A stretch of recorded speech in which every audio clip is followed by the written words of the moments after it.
நான் கண்ணன போற்றும் கவிதமிழே, நான் உயிரென போற்றும் உயிர் தமிழே, முத்தான வார்த்தைகளால் என்னை மூழ்கடிக்கும் முத்தமிழே, என் தாய் பற்றி வளர்த்த தாய்மொழியும் வணங்கி அவையார் அனைவருக்கும் என் அன்பு வணக்கம். என்னை யார் என்று தெரிகிறதா?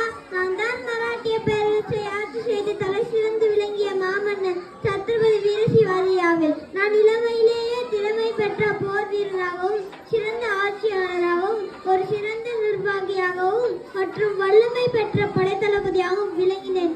போர்களில் கொரில்லா உத்திகளை பயன்படுத்தி பல கோட்டைகளையும் பல நாடுகளையும் கைப்பற்றி மராட்டிய பேரரசை விரிவடை செய்தேன். என் தாயின் பேர் ஜீஜாபாய். நான் என் தாயிடம் வில், வாள், ஈட்டியர்கள் போன்ற பயிற்சிகளை பயின்றேன். சிறிய படையை வைத்துக் கொண்டு பெரிய பெரிய நாட்டை வெற்றி அடைந்தேன். நான் என் தாயிடம் கற்ற நட்பை வைத்துக் கொண்டு ஒரு வெற்றி வீரனாக திகழ்ந்தேன். ஒரு முறை நான் வெற்றி பெற்ற நாட்டிலிருந்து பல்லக்கு ஒன்றில் பேரழகி வந்தார். நான் யார் என்று கேட்டேன். அதற்கு பல்லாக்கு ஓட்டுநர் தங்கள் வெற்றி பெற்ற நாட்டின் மன்னர் மருமகள் என்று கூறினார். நான் சிரித்து கொண்டே அவர் பேரழகி என்றால் நான் பேரழகன் அல்லவா கூறிவிட்டேன். பாரதியின் விரல் தேய்ந்தது, காந்தி கால் தேய்ந்தது, ஓட ஓட சுட்டு உயிர்கள் தேய்ந்தது, தூக்கிலிட்டு தூக்கிலிட்டு கயிர்கள் தேய்ந்தது.